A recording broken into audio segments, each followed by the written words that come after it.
قل للعيون إذا تساقط دمعها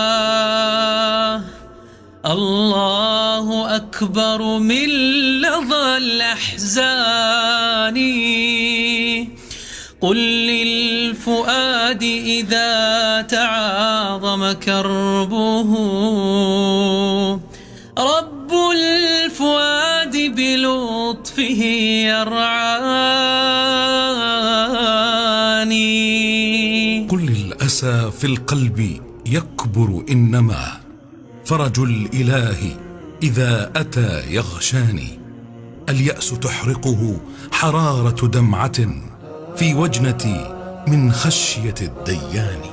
أخلو أبوح لخالق الأكوان